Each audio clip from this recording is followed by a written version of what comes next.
지금 보고 있습니다. 그리고 또 갑자기 참을 수 없는 고통이 찾아옵니다. 날씨 너무 좋다. 정말 좋다. 왜? 빨리 와. 남모를 고민이 또 찾아왔군요. 화장실 때문에 또 깼어? 어허, 오늘 밤도 화장실 신세네요. 화장실만 찾지 말고 전문의를 찾아가자. 과민성 방광 증상, 이제 참지 말고 가까운 병원을 찾아 상담받으세요. 참지 말고 찾자. 과민성 방광 증상 전문의를 찾아가세요.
살아계신 하나님께 모든 영광을 올려드립니다. 귀한 찬양 감사드립니다.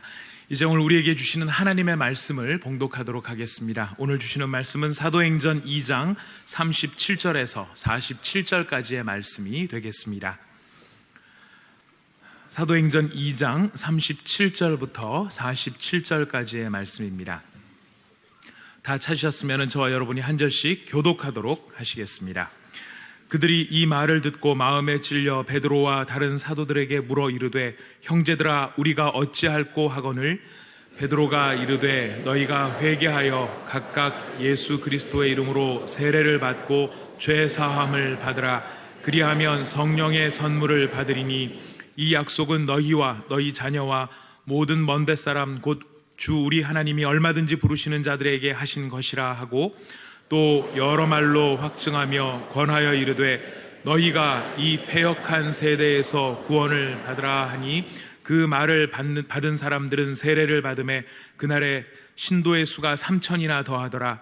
그들이 사도의 가르침을 받아 서로 교제하고 떡을 떼며 오로지 기도하기를 힘쓰니라. 사람마다 두려워하는데 사도들로 말미암아 기사와 표적이 많이 나타나니 믿는 사람이 다 함께 있어 모든 물건을 서로 통용하고 또 재산과 소유를 팔아 각 사람의 필요를 따라 나눠주며 날마다 마음을 같이하여 성전에 모이기를 힘쓰고 집에서 떡을 떼며 기쁨과 순전한 마음으로 음식을 먹고 47절을 같이 읽습니다. 하나님을 찬미하며 또 온 백성에게 칭송을 받으니 주께서 구원받는 사람을 날마다 더하게 하시니라. 아멘. 주님 안에서 사랑하는 형제자매 여러분, 매주일마다 여러분들 말씀 들을 때 어떤 자세로 들으세요? 제가 아는 어떤 장로님은 말씀이 가는 것처럼 내 인생이 가게 하여 주시옵시고, 말씀에서 핵심적으로 다루어지는 내용들은 잘 적용하여 교회가 부흥하고 교회가 새로워질 때 내 가정과 사업이 그렇게 되게 하여 주시옵소서. 그런 소원을 갖더라고요. 그러니 여러분, 말씀이 아브라함 얘기하면 아브라함처럼 믿음을 부유하게 하고, 느헤미야 얘기하면 느헤미야처럼 시대를 새롭게 하고 지필하고 성숙하게 하고 벽을 쌓고, 또 요한복음은 주님의 깊은 심정을 깨닫고 지금 사도행전을 하고 있는데, 사도행전의 이 말씀 하나하나가 매주일마다 핵심이 있거든요. 이 핵심 따라 여러분들이 기도하면 여러분들의 가정과 개인이 부흥하게 되리라고 믿으시길 바랍니다. 부흥은 단순히 무슨 크게 된다 이게 아니라 정말 내 인생에 보람을 갖는 거예요. 이 소중한 시간 그냥 가면 되겠습니까? 아무도 그냥 돌아가지 마시기를 바랍니다. 영원히 흔들림 받게 하시고 능력이 떠나간 자가 능력을 회복하게 하여 주시옵소서. 이 말씀과 함께 내 인생이 같이 가게 해달라는 이 소원은요, 젊은이들 오늘 이 예배에 많이들 계시는데 젊은이 부부, 젊은이들 이거 평생 다 기억하면 여러분 반드시 영적으로 성공하게 되는 것입니다. 이게 하늘의 비밀이에요. 천기누설입니다. 지난주일 저는 최악의 실패를 한 베드로가 최고의 설교자가 될 수 있었던 이유 중, 그리고 그가 전한 메시지가 복음의 심장인데 예수 그리스도를 설명하고 난 다음에 그 예수 그리스도 깨닫고 나면 사람들의 마음에 공통적으로 시편 다윗의 시대부터 내려오는 공통적인 특징 중에 하나가 인생의 항해를 할 때 기쁨의 깃발을 들고 기쁨의 깃발을 세우고 항해를 할 수가 있다. 아멘. 네. 그래서 오늘 여러분 들어오시면서 기쁨의 깃발을 보셨어요? 우리 교회 한다고 그래도 보셨어요? 아니, 밑에서 올라오면 태극기 보이고 위에서 내려오면 기쁨이라고 보이고요. 그 다음 하여튼 오늘 하여튼 깃발을 좀 많이 간직하고 돌아가시길 바랍니다. 오늘은 영혼이 건강한 살아있는 공동체, 루마니아 출신으로 살아있는 순교자라는 별칭을 가졌던 리처드 범블랜드 목사님이라고 계세요. 이 목사님이 어느 날 어떤 교회에 초청을 받아 갔는데, 그 교회에 가니까 목사님이, 그 담임 목사님이 이런 얘기를 했어요. 범블랜드 목사님, 우리 교회는 하나님의 말씀을 그대로 믿는 교회입니다 그랬어요. 그렇게 하니까 범블랜드 목사님이, 아 그렇습니까? 저는 하나님의 말씀을 믿는 것보다 말씀이 살아있는지 안 살아있는지가 더 큰 관심입니다 그랬어요. 그러니까 말씀을 믿는 것도 중요하지만 살아있는지, 그 공동체가 살아있는지, 그 말씀을 통한 개인이 살아있는지, 여러분 영적으로 살아있는 교회 되기를 바랍니다. 우리 모두는 이런 차원에서 영혼의 건강이 필요하다는 것입니다. 영적으로 살아야 한다는 것입니다. 영적으로 살아있지 않으면, 영적으로 건강하지 않으면 중요한지 알면서도 그것을 감당할 만한 에너지가 없고 감당할 만한 어떤 참 역할을 못하는 거예요. 사랑이 중요하다, 용서가 중요하다, 무슨 섬김이 중요하다, 목회자의 입장이라면 할 일들이 많아요. 여러분도 마찬가지예요. 많은데도 불구하고 영적으로 살아있지 않으면, 영혼이 건강하지 않으면 그 일을 감당할 만한 타이밍을 놓치는 거예요. 그런데 한 가지 문제는 이 영적인 건강, 영혼의 건강, 내가 살아있는지 안 살아있는지 영적 건강에 대한 점검이 참 묘한 것인데, 영혼의 건강은, 영적 건강의 세계는 쉽게 드러나지 않는 거예요. 쉽게 드러나지 않는다는 것은 문제가 생기기 전까지는 표가 잘 안 난다는 겁니다. 그게 망가져야 표가 나는 일이 많아요. 그래서 오늘 사랑의 교회와 우리 개인은 오늘 이 말씀 본문 앞에, 여러분 이 말씀 본문 얼마나 익숙한 본문입니까? 영혼이 건강한 살아있는 공동체의 하나의 핵심이라고 말할 수 있어요.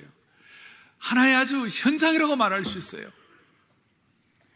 47절에 하나님을 찬미하고, 46절에 기쁨과 순전한 마음으로 음식을 먹고, 47절에 온 백성의 칭송을 받아서 주께서 구원받는 사람을 날마다 더하게 하시니라. 아멘. 너무너무 좋은 거예요. 그런데 이런 영혼의 영적 건강의 현장인데, 이런 영적 건강이 우리에게 있어질 수 있도록 우리 모두에게 자가 진단이 필요하다. 영적 자가 점검이 필요하다. 내가 과연 영적으로 건강한가? 내가 살아있는 성도인가? 내가 살아있는 개인인가? 마귀는 죽은 교회, 죽은 성도는 건드리지도 않아요. 그런데 살아있는 교회 한번 되어보려고 그러고 살아있는 신앙생활 한번 해보려고 그러면 얼마나 방해를 하는지 몰라요. 동의하시죠? 얼마나 그런 일들이 많아요. 영적인 자가 점검을 해야 돼요. 이것은 마치 의학에 있어서 예방접종 같습니다. 오늘 사도행전 본문은 우리에게 내가 살아있는 성도인지 살아있는 교회인지를 점검하게 하는 중요한 방향을 제시해 주시는 거예요. 그리고 오늘 이 교회가 예루살렘 교회가 태동되는 거거든요. 태동은 우리의 롤 모델이에요. 본보기예요. 그래서 여기서 우리는 확고한 토대를 자리 잡을 수 있는 거예요. 첫 번째, 살아있는 교회, 살아있는 성도의 특징이 뭔가? 37절. 그들이 이 말을 듣고, 이 말이 뭡니까? 앞에 있는 지난주 그 설교를 듣고 난 다음 특별히 36절에 이스라엘 온 집은 확실히 알지니 너희가 십자가에 못 박은 이 예수를 하나님이 주와 및 그리스도가 되게 하셨느니라. 그 말씀을 우리의 주님, 주인님이 되게 하셨느니라. 그 내용 십자가와 죽음을, 주님을 얘기하니까 37절에 그들이 이 말을 듣고 그 다음 줄을 것이에요. 마음에 찔려, 그리고 마음에 찔려 하고 난 다음 형제들아 우리가 어찌할꼬, 남이 아니에요. 내가 어찌할꼬. 내가 영적으로 건강한지, 우리 공동체가 건강한지, 건강 영적 자가 점검 넘버 1 무엇이 나타나는가? 말씀으로 찔림을 받는 거예요. 말씀에 대한 반응이 찔림으로 나타나는 거예요. 그리고 그 찔림을 받을 때에 남들 얘기하지 아니하고 내가 어떻게 했으면 좋겠는가, 내가 어떻게 반응을 하면 좋겠는가, 그런 고백을 하게 되는 거예요. 이건 너무 중요한 거예요. 사랑하는 형제자매 여러분, 오늘 이 참 원색적이고도 확고한 영적 자가 점검의 첫 번째 이 귀한 점검이 사랑의 교회와 우리 공동체와 우리 개인에게 힘있게 확인되기를 바랍니다. 똑같은 말씀을 들어도 어떤 사람은 전혀 반응이 없는 거예요. 그런데 어떤 사람은 말씀 듣고 찔리는 거예요. 어떤 사람은 무덤덤하고 무딘 양심이 되는 거예요. 그런데 말씀이 찔리는 것은 성령의 인도함을 따라 성령의 역사를 통하여 찔리는 거예요. 내가 영적으로 건강한지 안 한지 체크하는 척도는 마음의 말씀으로 찔리는 거예요. 어떤 사람은 말씀을 들어도 찔리지가 않아요. 그냥 굳어져 버려요. 이것이 계속 반복될수록 찔리지 않고 굳어지는 것이 반복될수록 무뎌질수록 양심이 둔해져 버리는 거예요. 그냥 눌려버리는 거예요. 하지만 어떤 사람들은 말씀을 갖고 읽다가 찔려가지고 무릎을 꿇고 하나님 앞에 회개하고 기도하고 영적으로 성숙할수록 건강할수록 더 많이 찔리고 더 많이 회개하는 것입니다. 이것이 살아있는 증거예요. 기독교와 타 종교의 차이가 있다면 기독교는 말씀에 찔리느냐 안 찔리느냐 그것이 차이예요. 세상의 모든 종교는요 자기가 신이 되는 것이 목표예요. 그래서 성부라는 것이 목표라는 것이. 뉴에이지는 자기가 하나님처럼 되는 거예요. 어떤 종교는 인내천사상 사람이 하나님처럼 되는 거예요. 그것이 사람이 하나님 되는 것이, 사람이 하나님 되려고 하는 것이 타 종교의 특징이에요. 그러나 예수 믿는 우리 기독교의 특징은 신이신 하나님이 인간이 되신 거예요. 뭘로 되셨는가? 신이신 하나님이 인간이 되셨다는 말씀인데 요한복음에서는 말씀으로 오셨다고 그러셨어요. 성육신하신 그 내용이 예수님이 인간으로 오신 모습들이 이 말씀에 다 나타나 있어요. 그러니까 이 말씀을 읽고 이 말씀을 깨닫고 찔리면 이 말씀을 통하여 주님을 만날 수가 있는 것이에요. 그러니까 말씀으로 오신 예수 그리스도를 우리의 삶 가운데 주님의 임재로 받아들이는 것입니다. 이것이 예루살렘 초대교회에 태동할 때부터 이것이 영적으로 건강한 교회의 표상이 되었다는 것입니다. 그 찔림이 있을 때 우리는 놀랍게도 가책을 받고 세상의 풍조에 휩쓸리지 않는 것입니다. 양심이 회복되는 것입니다. 다시 말씀드립니다마는 영혼이 건강하지 않으면 말씀의 찔림을 받았을 때도 그냥 굳어져 버리고 눌러져 버리고 그냥 둔해져 버리는 것입니다. 따라서 오늘 사랑하는 형제자매 여러분, 주여 사랑의 교회와 우리 개인이 말씀에 찔림 받을 때 반응하게 하여 주십시오. 그래서 포인트는 이것입니다. 우리가 말씀에 찔림을 받을 때 말씀에 좀 더 예민해지는 것입니다. 성령의 인도에 대해 좀 더 예민해지는 것입니다. 대신 환경에 대해서는 좀 둔해지는 것입니다. 사람에 대해서 좀 너그러워지는 것입니다. 환경에 대해서 둔해진다는 것은 어떤 뜻이에요? 오늘 우리 사람들은 거꾸로 하고 있잖아요. 말씀에 대해서는 둔감하고 환경과 일어난 주위의 사건에 대해서 너무너무 예민하잖아요. 모든 SNS, 모든 메디아, 방송통신 다 예민해가지고 사람들이 들락날락 하는 거예요. 그냥 여러분 이런 내용들, 방송에 일어나는 많은 일들, 여러분들 그 얘기 보고 마음이 아프고 막 그냥 반응하고 왔다 갔다 하는 그런 내용들 1, 2년만 지나면 아무것도 아닌 일들이 너무 많을 거예요. 그래서 포인트가 뭐냐? 말씀에 대해서는 예민해지고 환경에 대해서는 둔감해지자. 어떻습니까? 성령에 대해서는 민감해지고 사람에 대해서는 관대해지자. 어떻습니까? 우리는 다 거꾸로 하는 거예요. 그렇게 중요하지 않은 환경에 대해서 너무 가슴 아파하고 비판하고 상처받고. 부부 사이도 마찬가지예요. 부부 사이도요 너무 예민하면 상대방이 말라 죽습니다. 피곤합니다. 아멘. 사람은요 다 별 수 없는 인간들인데 서로 따지기 좋아하면 어떻게 하시겠어요? 남편이 아내에 대해서 딱 정색을 하고 이렇게 판단을 바로 해가지고 올바른 얘기도 아무리 많이 해도 아내는 별로 변화가 없습니다. 아내는 리스트를 다 만들어가지고 남편에게 아무리 바가지 끌고도 아무런 소망이 없습니다. 꿈을 깨시기를 바랍니다. 중요한 것은 남편과 아내가 말씀에 찔려가지고 말씀에 반응하는 것이에요. 그 말씀 앞에 꿇어 엎드리면서 우리 교회 같으면 주일 말씀을 통하여 도전받고 큐티를 하면서 도전받고 제자훈련하면서 다락방하면서 너무 큰 은혜 받아 어떨 때는 새벽이라도 무릎을 꿇고 눈물을 흘리면서 반성하고 주님 앞에 자신을 돌아볼 때 그것이 살아있는 증거예요. 마음이 죽어 있는데 여러분 찔려봐야 무슨 소용이 있어요? 마음이 화인 맞은 양심이 찔려봐야 무슨 소용이 있어요? 다시 한 절 따라하겠습니다. 말씀에 민감하고 환경에는 둔감하자. 말씀에 민감하고 사람에게는 관대하자. 아멘. 이렇게 되면 그 다음부터 놀라운 일이 벌어지는 거예요. 회개하고 그 다음에 40절부터 구원을 받고 3천의 사람들이 세례를 받고 42절에 초대교회의 영적 공동체의 능력이 막 나타나는 거예요. 말씀에 찔림 받으니까 나타나는 거예요. 그래서 영적인 건강 측정 넘버원, 말씀에 찔림 받아 우리가 어찌 알고, 또 말씀에 찔림 받으면 남들이 어떻다 이거 생각할 거 없어요.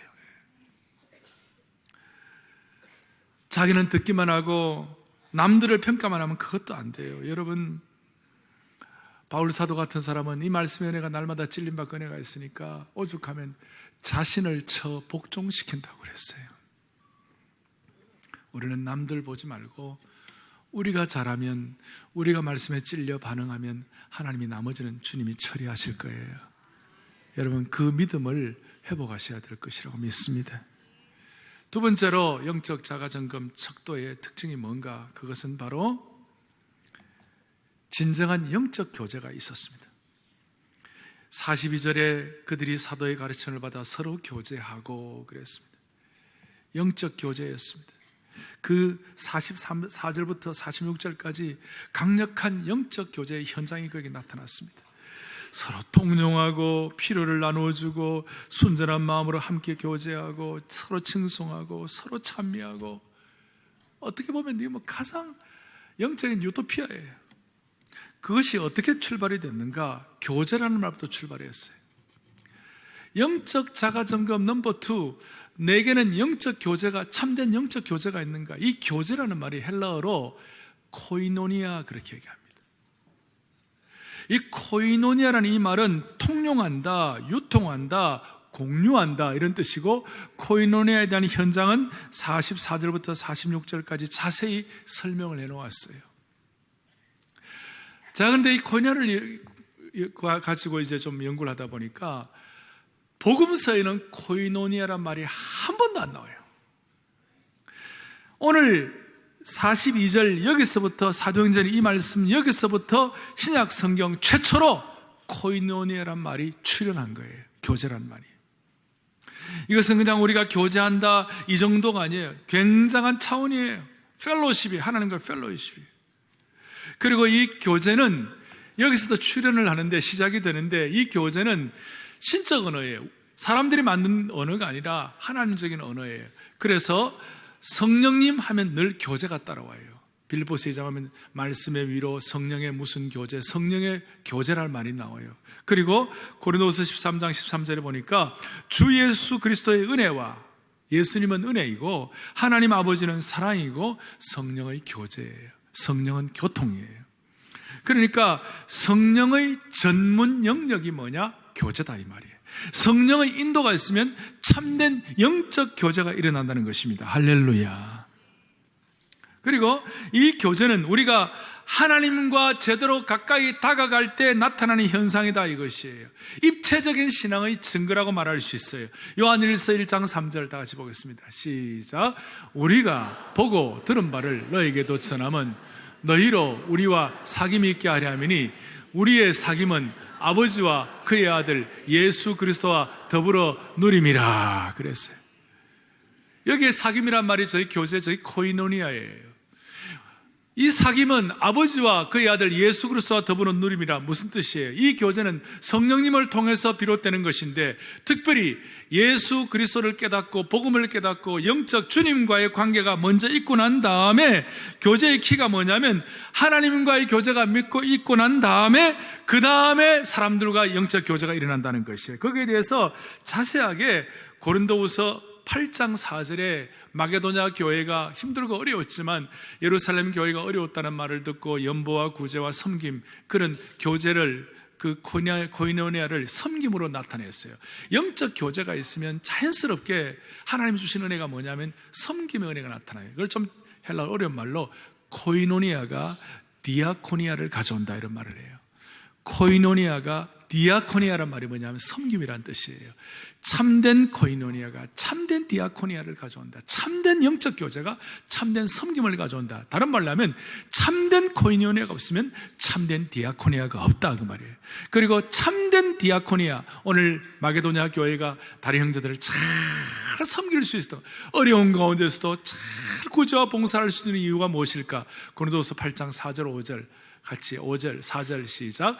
이 은혜와 성도 섬기는 일에 참여함에 대하여 우리에게 간절히 구하네. 자, 성도 섬기는 일에 참여함에 대하여 5절 같이 보겠습니다. 5절. 우리가 바라던 것뿐 아니라 그들이 먼저 자신을 주께 드리고 또 하나님의 뜻을 따라 우리에게, 아멘, 먼저 자신을 누구에게 드리고요? 주께 드리고 또 하나님의 뜻을 따라 우리에게 주었도다. 하나님과의 코이노니아가 사람들과의 디아코니아를 가져왔다. 사람들을 섬길 수 있도록 되었다. 오늘 이런 은혜와 현장이 사랑의 교회와 여러분의 삶이 되기를 바랍니다. 우리는 영적 공동체입니다. 영적 공동체의 은혜가 있으면 우리는 영가족이 되는 것이에요. 그리고 동지의식이 생기는 거예요.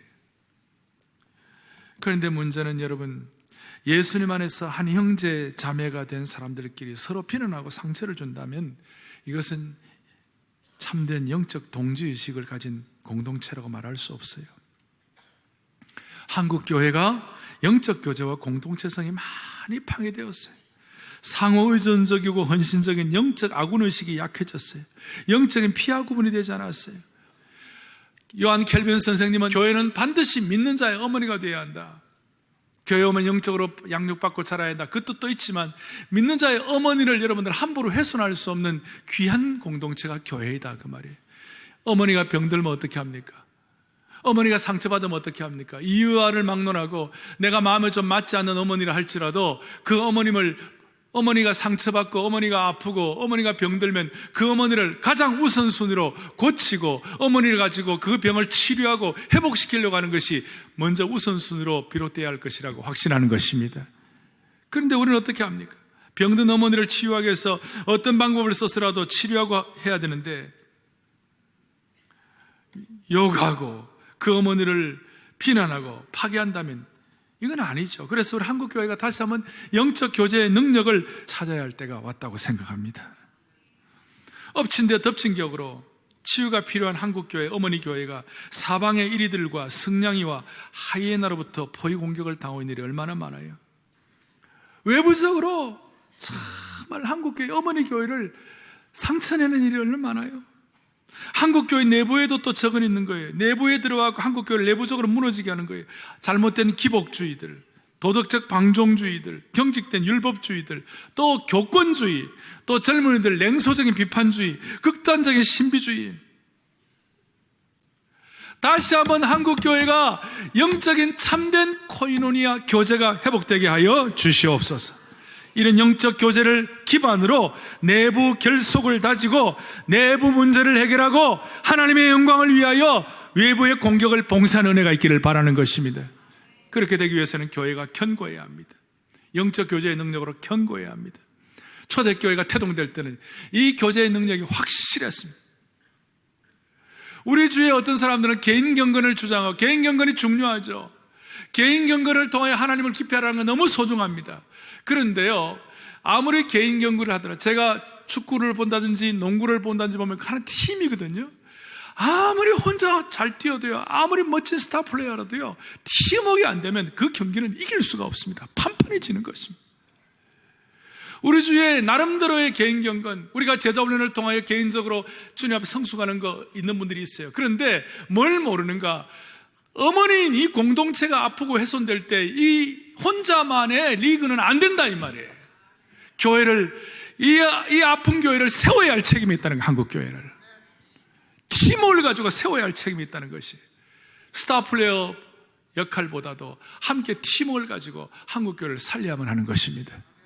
성령님의 불로 통하여 하늘에 불이 내려서 모두가 다 영적 교제를 가지고 다 함께 불타올 수 있도록 말씀으로 찔림받아 영적 교제의 능력을 할 수 있는 그 순간을 우리 모두에게 다시 한번 회복시켜 주시기를 바랍니다.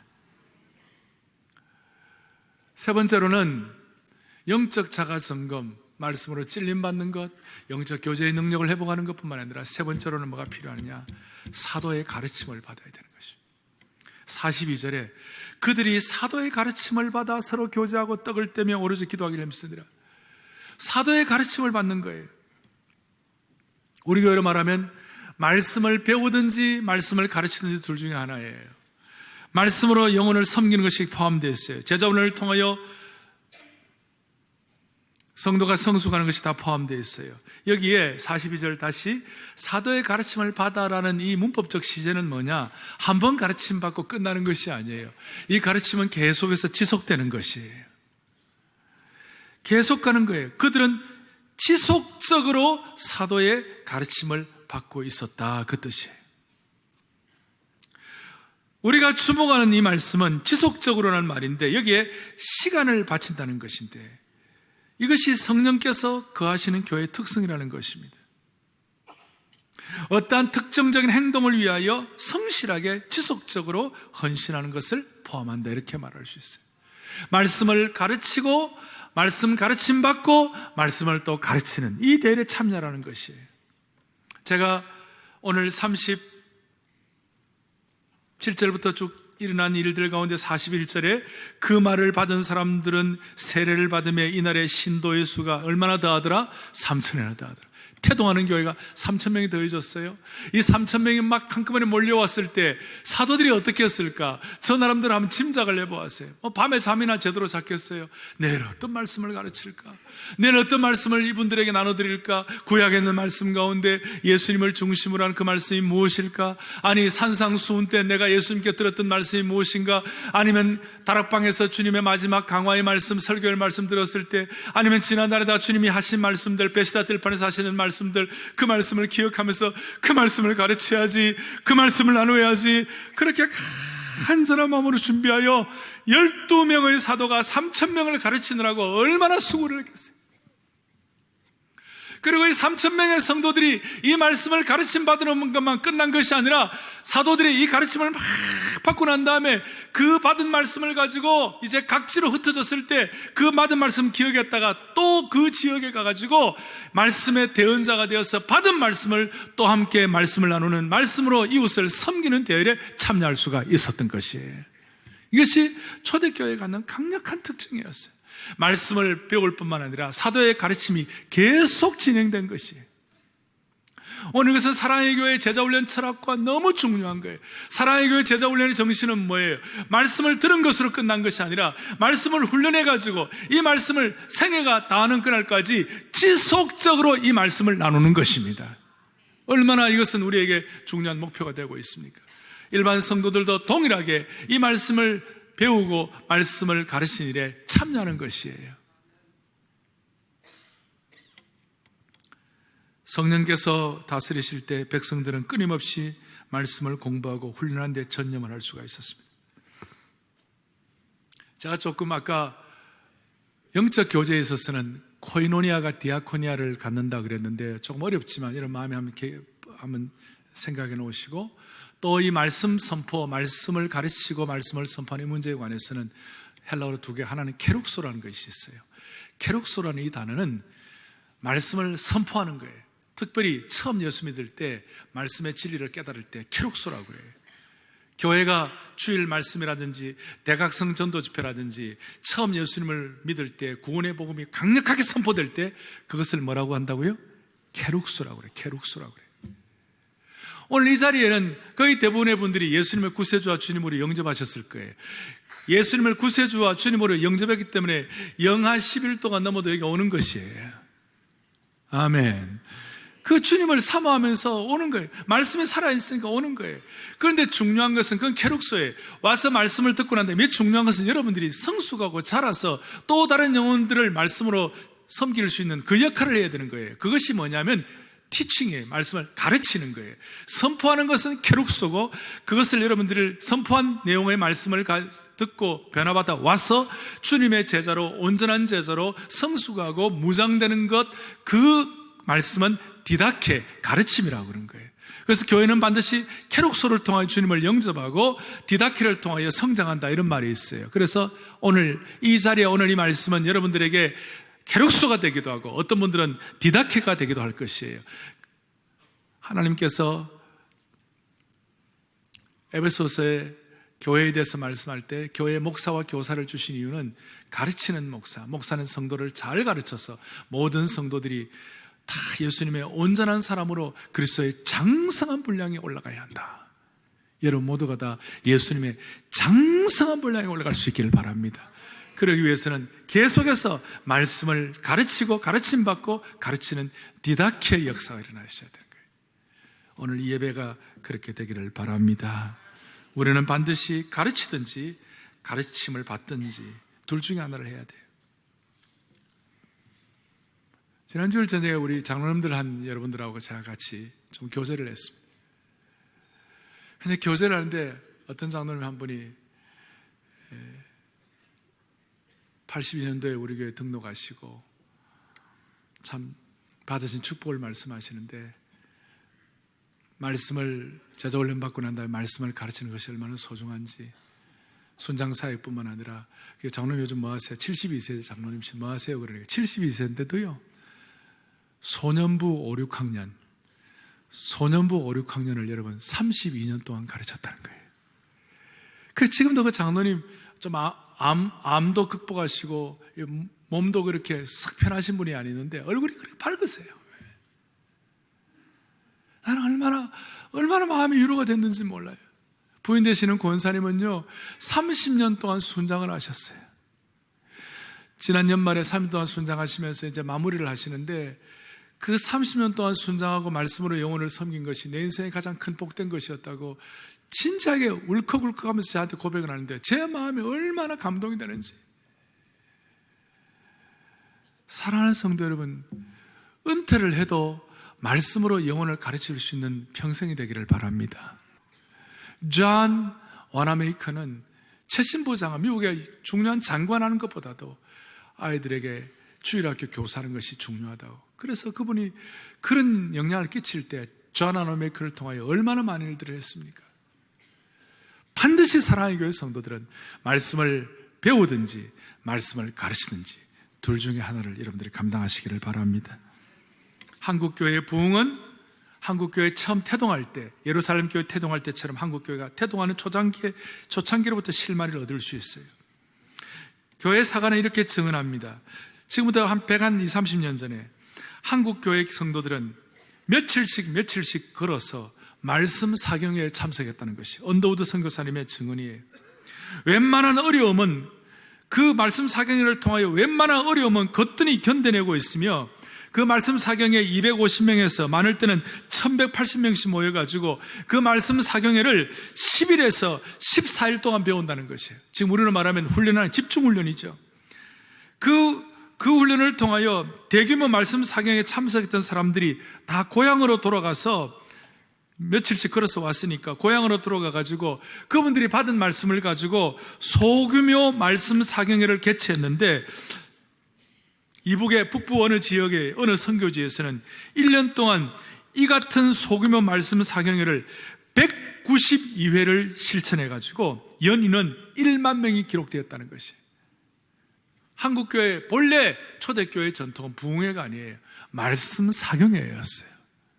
요한복음 사경회, 요한계시록 사경회, 이런 사경회를 통하여 참석한 사람들 은혜 받고 받은 그 말씀을 또 지역에가 돌아가서 수양회 이후에 말씀을 나눠줄 때 한국교회가 튼튼하게 자리 잡을 수가 있었어요. W. 블레어라는 선교사님이 미국 파송 지역에 보고하기를, 한국교회는 마치 말씀 사경회를 마치 유대인들이 유월절을 지키듯이 한국교인들은 그때만 되면 시간을 정해놓고 일상생활을 접어두고 오직 말씀 공부와 기도에 전념했다는 것입니다. 저도 기억나요. 어릴 때 추운 겨울 같을 때 겨울에는 교회에 모여가지고 난로 앞에서 요한복음 수양회 하는 거 제가 기억해요. 말씀에 전념한 결과 교회 전체가 단합되어서 사랑과 봉사로 이루어지는 진정한 부흥이 가능하게 되었다. 그렇게 써놨어요. 학교를 세우고 병원을 세우고 공원을 세우고 그래서 보궐하게 이런 점에서만큼은 미국 교회도 한국 교회를 본받아야만 할 것이다. 이와 같이 말씀을 배우고 가르치는 것이 한국 교회 초대교회의 빛나는 전통이었습니다. 오늘 한국 교회가 이 말씀을 가르치고 배우는 일에 열심히 힘해졌기 때문에 우리가 어려움을 겪지 않나 그런 생각도 해봅니다. 여러분 다시 한번 말씀의 가르침을 통하여 그 말씀으로 예배드리기 바랍니다. 그 말씀으로 교제하기 바랍니다. 그 말씀으로 말씀을 중심으로 한 기도가 이루어지기를 바랍니다. 말씀에 게으르면, 말씀이 없으면 예배도 예배될 수가 없습니다. 정상적인 기도가 될 수 없습니다.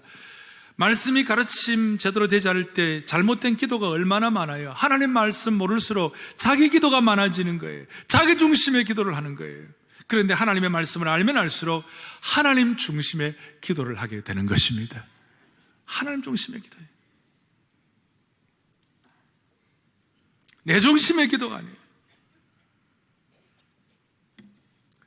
그래서 오늘 저는 마지막 정리를 하면서 말씀의 찔림을 받고 영적 교제의 현장이 있고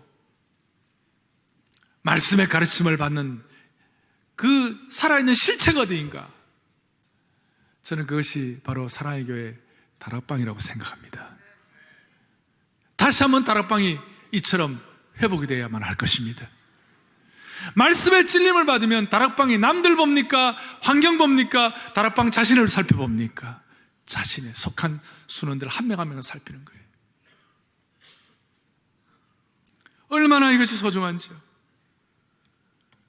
말씀을 배우고 가르치는 제자 훈련과 순장 사역을 하게 되는 것이 이것이 떠들지 않아도 가랑비에 옷 젖듯이 매주일마다 주일 말씀 듣고 매주일마다 다락방 말씀 듣고 이제 곧 다락방 시작할 거 아닙니까? 매주일마다 공적 예배에 참석하여 오늘도 사도행전의 동일한 말씀을 듣고 또 매일마다 날마다 솟는 샘물로 적어도 몇 가지 거기에 나오는 질문들에 답하면서 하나님의 뜻을 알아가면 우리 모두 한 길 가는 영적 동지, 영가족의 한 길 가는 이 순례의 길에서 날마다 이렇게 우리가 반복하면 반복할수록 겉으로 크게 드러나지 않는다 할지라도 한 방울 한 방울은 미약하지만 지속되고 쌓이게 되면 돌조차 구멍을 내는 그런 축복을 받는다는 것이에요. 이걸 제가 이렇게 설명해 봤어요. 한 길 가는 순례자에게 주시는 영적 축적의 은혜이다. 영적 축적의 은혜이다. 말씀의 가랑비가 쌓이면 하늘의 문에 열리게 해 주실 것입니다. 성령의 비가 내리네 하늘 문을 열어 주시옵소서. 여러분 이런 분명한 방향을 가지고 말씀이 축적되어 가지고 돌도 뚫어버릴 수 있는 그 은혜를 주신다면 우리가 세상에 무서울 것이 뭐가 있겠습니까? 뭐가 무섭겠습니까? 아까 말씀한 대로 이 세상 사람들은 자기가 신이 되려고 하고 자기가 판단자가 되려고 하지만 우리는 말씀의 도전을 받아가지고 주님이 우리 가운데 거하시는 것을 깨닫게 될 때에 우리가 뭘 두려워할 수 있겠냐 말이죠. 더 이상 점집에 가지 않아도 되는 것이고 더 이상 오늘의 운세에 의존하지 않아도 되는 것이에요. 사랑의 교회 지난 99차 칼세면에 참여한 목사님들이 다락방에 참석한 후에 이런 피드백을 줬어요. 참으로 여기는 화기애애하고 따뜻하고 공감 있고 서로 가족 걱정해주는 한 가족 같은 분위기가 있다. 다락방은 웃음과 거룩함이 함께 존재하고 진심으로 서로 위로해주고 함께하는 공동체임을 볼 수 있다. 이것은 무슨 구역 모임과는 완전히 다른 의무적인 모임이 아니다. 가족 같은 친밀함이 있고 말씀을 가르치고 배우며 말씀의 계승과 영적 재생산에 집중하고 있다. 순장에 대해서는 순장은 본인이 하고 싶은 말을 다 하는 것이 아니라 절제하고 순원들의 이야기를 잘 이끌어내는 근합법적 성경 공부를 제대로 감당한 분들이 많았고 순원들의 상황을 잘 알고 있는 모습이 좋았다. 순원들의 마음을 잘 읽어 표정만 보아도 일주일의 삶을 읽는 것 같았다. 순원들은 어떻습니까? 순원들은 호응은 미리미리 말씀을 성실하게 준비해가지고 미리미리 준비 안 한 분들은 좀 양심이 끓이게 믿겠습니다만은 미리미리 성실하게 준비해가지고 나눔을 통해 얻게 된 깨달음을 적극적으로 수용하고 기록하고 초신자 순원에 대한 질문에 대해서 관심을 갖고 참여해주고 불참한 성도에 대해서는 서로 걱정하고 영적인 답을 찾고 너무나 아름다운 모습 서로를 향한 신뢰를 깨달았다는 거예요. 헌신과 칭찬이 몸에 배어 있다는 것입니다. 이번 봄사역이 이렇게 되기를 바랍니다. 초신자들의 다양한 궁금증과 질문과 여기에 대해 순장과 순원들이 서로 풀어주고 격려하고 세워준다는 것이에요. 어떤 순원은 가족의 반대로 교회에 출석하지 못하고 다락방만 참여하는 그런 분들이 있었는데요, 나중에는 그 능력을 주시니까 온 가족이 다 구원받아 온 가족이 함께 주일날 예배 와서 주님을 찬양하게 되었다는 것입니다. 사랑의 교회에 대한 한국교회의 시선은 큰 교회라는 시선에서 다락방 참관을 통하여 정말 신실하신 하나님의 사람들이 세워지고 훈련되어지고 있음에 감명을 받았다는 것입니다. 순장의 눈물의 영석에 감명을 받았다는 거예요. 다락방을 통하여 신앙생활을 시작한 분들이 또 새로운 생명을 낳는 다락방의 영적 순기능을 보았다는 것이에요. 다락방을 통해서 혼자만 사역하는 것이 아니라 교회 전체 사역과 교회 전체 공동체의 목표, 공동의 목표를 같이 나갈 수 있다는 것이, 이것이 영적으로 살아있는 건강한 교제의 현장이라는 것입니다. 이것이 오늘 43절부터 47절까지의 신약의 재해석판이라고 말할 수가 있습니다. 이 은혜가 온 교회와 가정에 넘치게 하시고 이 말씀을 함께 따라가서 여러분들의 삶 속에서 사도행전적 부흥의 역사가 일어나기를 바랍니다. 오늘 마지막 기도는 찬양으로 마무리를 하겠습니다. 사랑의 나눔 있는 곳에 하나님께서 계시도다. 잘 아시는 찬양입니다. 공동체송입니다. 사랑의 교제 있는 곳에 하나님께서 계신도다. 말씀의 나눔 있는 곳에 하나님께서 계시도다. 말씀의 찔림 있는 곳에 하나님께서 계시도다. 찬양하고 기도하겠습니다. 사랑의 나눔, 사랑 있는 곳에 있는 하나님께서 계시도다.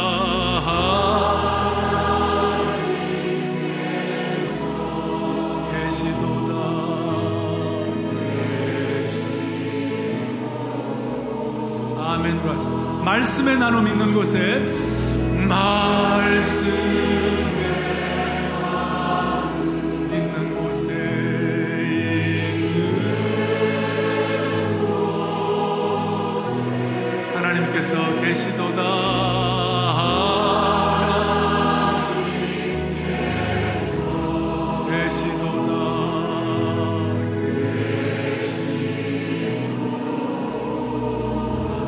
말씀의 찔림 있는 곳에, 말씀의 찔림 있는 곳에 있는 하나님께서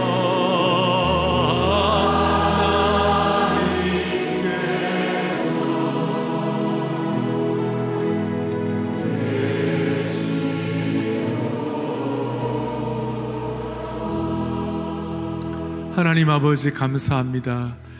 이 말씀의 찔림을 통하여 세상 환경에는 무디어지고 사람에게는 관대하지만 말씀에는 민감하고 예민한 평생이 되게 하셔서 우리 개인과 가정과 공동체가 진정한 부흥의 토대를 마련하게 하여 주시옵소서. 예수 그리스도를 받들어 간절히 기도 올리옵나이다. 아멘. 피난처 있으니 환난을 당한 자이로다. 땅들이여 물렁이며 산 위에 넘치는 들어가네. 만주로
지난 2일 홍용표 통일부 장관이 사랑의 교회 반석학교를 방문했습니다. 먼저 홍 장관은 수업이 진행되는 교실과 자습실 등을 둘러보고 사랑의 교회 장로와 반석학교 교사, 학생들과 대화의 시간을 가졌습니다. 홍 장관은 사랑의 교회가 반석학교를 비롯해 통일 사역에 앞장서는 것에 감사의 말을 전하며 통일 비전을 나누고 주철기, 강익은, 오일환 장로는 앞으로도 사랑의 교회가 통일을 위해 힘써 일하겠다는 뜻을 전했습니다. 그리고 반석학교 학생들은 탈북민과 통일에 관한 심도 있는 질문을 했는데요. 홍 장관은 모든 질문에 진지하게 답변하고 대학 진학 후에 반석학교 후배들의 길잡이가 되며 경쟁사회에서 뒤처지지 않고 무엇보다 베풀고 나누는 삶을 통해 기쁨을 얻을 수 있기를 바란다고 전했습니다. 예, 우리 탈북민들, 특히 탈북 청소년들이 우리 대한민국 사회에 잘 정착하고 나가서 함께 통일을 만들어 나갈 수 있도록 정부에서 많은 정책들을 펼치고 있고요. 특히 그중에서도 교육이 굉장히 중요하다고 생각을 합니다. 그래서 이런 대안학교에 대한 그 예산 지원을 앞으로 더 넓혀 나가려고 하고요. 그리고 또 이 탈북민 지원은 제가 보니까 정부에서 하는 것만으로는 부족한 점이 있고 우리 민간이랑 같이 해야 된다고 생각을 합니다. 그런 차원에서 사랑의 교회에서 이렇게 반석학교를 지원해 주신 것에 정말 감사드리고 앞으로 이렇게 종교 또 민간단체들이랑 더 협조를 강화함으로써 우리 탈북민에 대한 정착이 잘 되고 우리 사회 전체가 우리 탈북 청소년들을 잘 껴안아 줄 수 있도록 그렇게 노력을 해나가겠습니다. 탈북 청소년들을 위한 사랑의 교회 반석학교. 머지않은 통일 시대를 이끄는 준비된 사회인으로 성장하는 데 디딤돌이 되기를 바라며 무엇보다도 반석학교 학생들이 하나님의 말씀으로 세워진 크리스찬 리더로서 쓰임받기를 소망합니다.